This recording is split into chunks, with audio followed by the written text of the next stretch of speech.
My name is Michael Rakowitz. I'm an artist based in Chicago in the United States. I'm here in London at the Sir Naim Tangor Center for an event tonight with Aulad Al-Taraf, which means the neighborhood children. It's an organization that is put together by Niran Al-Timan, and it's an organization that is about Iraq and about all the different communities and the different people that comprise not only Iraq but also its diaspora. Tonight we're going to be discussing my work. I'm honored to be here to discuss my work in the context of one of their events.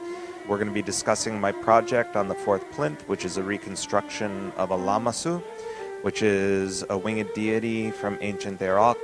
This one was destroyed by ISIS in Nineveh in 2015, and it's a continuation of a project that I began in 2006, where I, along with my studio assistants, have been reconstructing the artifacts that were looted from the Iraq Museum in the aftermath of the 2003 US-led invasion, and then the works that were destroyed at archaeological sites in its aftermath.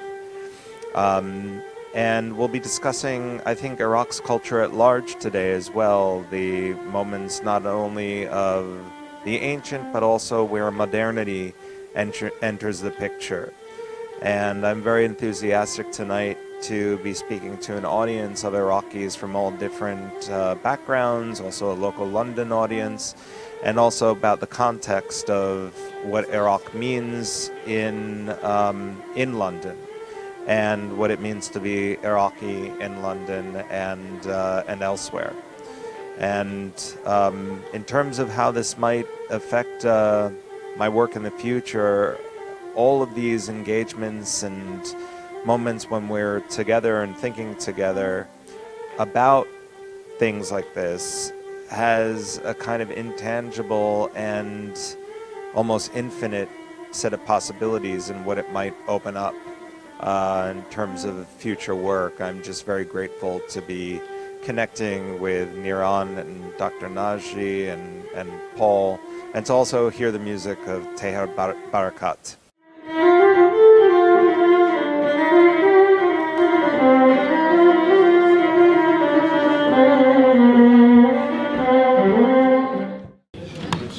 When we surfaced, we found our boat rudderless. Not even Utanapishtim can steer a drunken boat. Oh Inanna, how do we get back to Uruk, destroyed by the flood? We are washed from depth to depth, passing riverbank after riverbank. We didn't know that exile would go on so long, that our journey would only bring loss. So come close. Let poetry be our country. Poetry, love, and wine. How beautiful these countries are.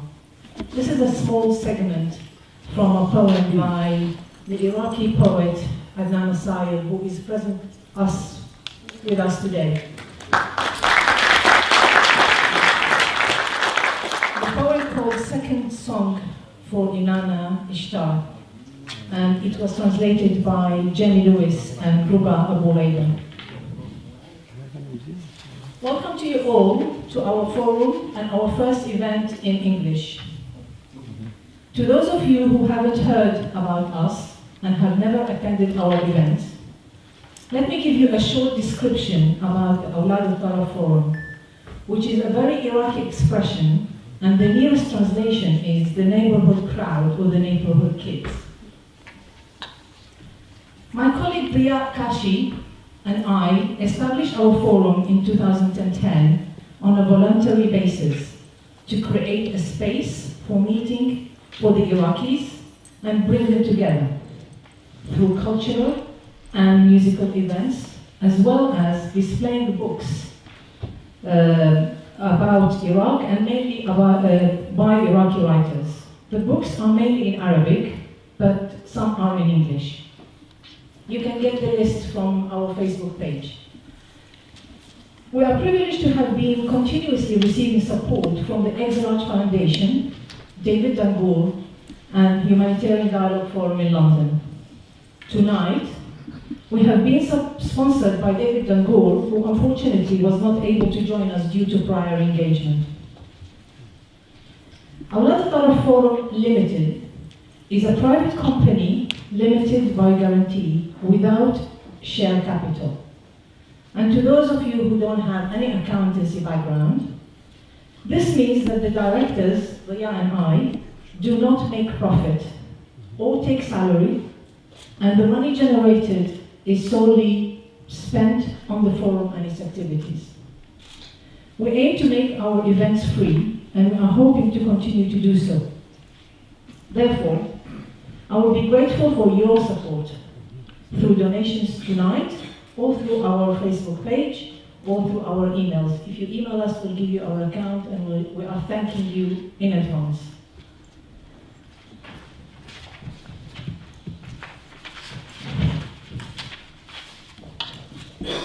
Tonight we are honored to host the American Iraqi Jewish artist. Michael, you can change the order if you want. Michael Rakowitz.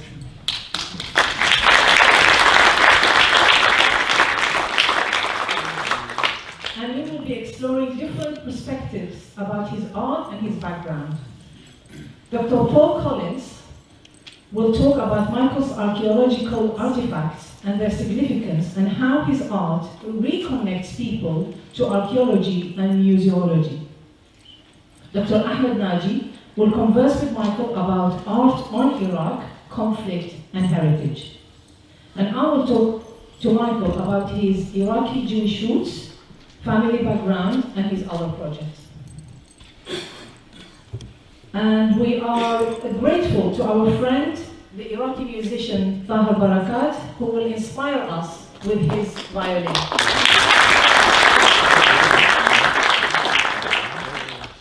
Let me start by introducing our guests. Our honorable guest, Michael Rakowitz, was born in New York and currently lives and works in Chicago. He's a professor of art theory and practice at Northwestern University. His work has appeared in venues worldwide, including solo exhibition at Tate Modern in London, and he is the recipient of many awards. His work features in major private and public collections, including the Museum of Modern Art in New York, the Neue Gallery in Germany, Museum of Contemporary Art in Chicago, Smart Museum of Art, Chicago, Van Abbey Museum in Netherlands, British Museum London, Kabul National Museum, Afghanistan, and UNESCO in Paris, and probably many more. Okay, so the first presentation is going to be by Dr. Paul Collins. Dr. Collins is Jaleh Hearn, Curator of Ancient Near East in the Department of Antiquities at the Ashmolean Museum, and is currently a Hugh Prize Fellow at Jesus College of Oxford University, and holds a supernumerary fellowship at Wollaston College. He has worked previously as a curator in the Middle East Department of British Museum and the Ancient Near Eastern Art Department of the Metropolitan Museum of Art in New York. Currently, he chairs British Institute of the Study of Iraq. Paul has published numerous books and publications. His most recent book, Mountains and Lowlands, Ancient Iran and Mesopotamia, was published in 2016. Paul, the floor is yours. Thank you very much indeed. It's an enormous pleasure, great excitement to be part of this evening's talks. Huge honour, and my thanks to everyone for the invitation to be here. I am, in many ways, I suppose, the appetizer before the main course, and I just wanted to say a few words about my engagement with the ancient Near East and how I think the work of Michael Rakowitz really enables us to think about that ancient past and how it is meaningful in the present. Let me explain a little bit more what I mean. So we start with these incredibly powerful images of Michael's dominating Trafalgar Square, the Assyrian reliefs, the great monuments of the powerful kingdom that expanded in northern Iraq to dominate the Middle East for most of the first millennium BC.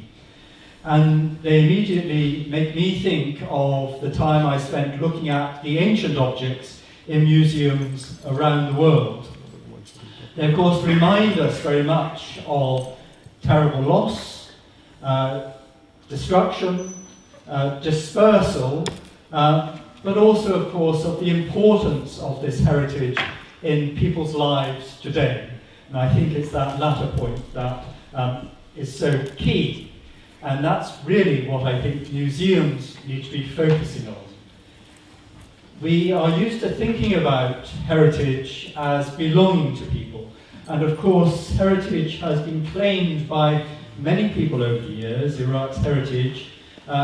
Those great monuments collected in the 19th century by European explorers, such as you see here in the mid-19th century, being pulled from the walls of great holes dug in the mounds, the remains of the imperial palaces in northern Iraq, and then transported to decorate museums such as the British Museum in London. And here in 1852 you see one of these great human head winged lions being taken through the doors of the British Museum. So it makes us think about that sense of loss from a very early period as this material is fragmented and dispersed around the world.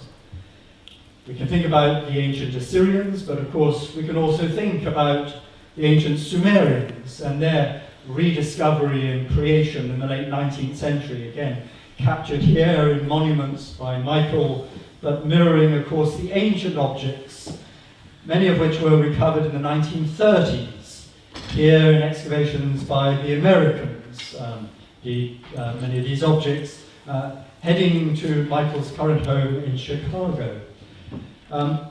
Very much part of a world in which British, French and Americans were dominating the modern Iraq and taking ownership of that heritage.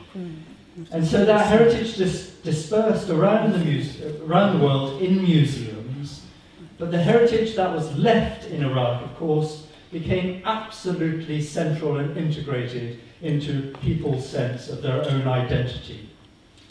Here, just a couple of images I found on the internet. Sadly, I couldn't find any information about who these people were or precisely when these images were taken. But nonetheless, I show them to you to just give you a sense, of course, of that immediacy that these objects have for people. And this is true, of course, everywhere around the world that heritage speaks to individuals in their locality. And so we have local heritage and heritage dispersed around the world in museums. And museums can play a role in helping us to think about how they can be brought people, heritage together. The Iraq Museum, now reopened and flourishing in the center of Baghdad, of course, is a place where people can come and engage with their heritage, looking at the monuments from Assyria and Sumer in this particular images. And museums are now becoming an important part of modern Iraq. And most excitingly, last week, 2 new galleries opened in the Basra Museum to tell the story of Babylonia and Assyria in southern Iraq, filled with the excited voices of children pouring through the galleries, now reclaiming this building, a palace of Saddam Hussein, for the people to tell their story, their heritage. And the importance here is the stories that are being told. Who are telling those stories? And in the Iraq Museum and in the Basra Museum, those stories are being told by Iraqis for Iraqis. This slide, for me, is one of the most important ones for thinking about how we can all engage with our own heritage. We start at the top in this circle by understanding cultural heritage. So this is a way of encouraging everybody, from grandparents to the children, to engage with their past as an important part of their future. So by understanding cultural heritage, you come to value it. By valuing cultural heritage, it makes people want to care for it. So not just in museums, but heritage sites, those monuments out in the countryside, they can be cared for. And in caring for that cultural heritage, people start to enjoy it. They understand it. And in enjoying it, of course, they then want to learn more. And so you move in this continuous cycle of building an interest in that heritage. I'm sure all of you here this evening are somewhere on that journey and continuing around that cycle. How do you do that effectively in museums? This is one of the crucial questions that, as a museum curator in Oxford, in London, in Baghdad, in Basra, we're all asking that question. How do you make the past meaningful? Well, you can do it through storytelling. Storytelling, the most effective, the most ancient form of engaging with one's heritage. This wonderful story, image of a storyteller in Morocco from the 1980s, a scene of the young surrounding and listening to those stories of the past. If we can capture that within a museum context, then it becomes all the more meaningful. And of course, for Iraq, this poses no problem at all. Iraq is where storytelling began. The Epic of Gilgamesh, the great literary outpouring of ancient Iraq, engaging immediately with all those powerful stories of mortality, life, the meaning of life, captured there in the world's earliest writing. And museums in Iraq are now leading the way in enabling us to think about these ideas. How do we engage with the past? And that past can be troublesome. It can be difficult. And yet, if it's faced, then it can be a way of healing and bringing communities together. Here, for example, in a museum in Qadisiyah, you see a display which reflects a difficult recent moment in Iraq's past. That moment in the 1920 when Iraq revolted against British occupation of the country. Not to be embarrassed by this moment, but to reflect on it and see it as part of a past, having been faced, can then be debated and part of the nation's story. And I want to just introduce a program of research that I'm currently involved in, run out of UCL by Professor Eleanor Robson, who I say is in the front row of the lecture theatre here this evening, the Nahrain Network. This is a government-funded, a UK government-funded research program which is intended to allow Iraqis to research their own pasts. So it is their voices that are constructing their own past, their own identities, through developing cultural heritage museums, cultural heritage sites, work in universities, so that it becomes a sustainable part of the future of Iraq. And there was this wonderful moment when Eleanor led a workshop in Baghdad on Iraqi cultural heritage, when we heard the youth of Iraq telling us what heritage meant to them. And it is those words, those messages, that museums can play a place in, as it were, a forum for debating those ideas and making them accessible to a wider community.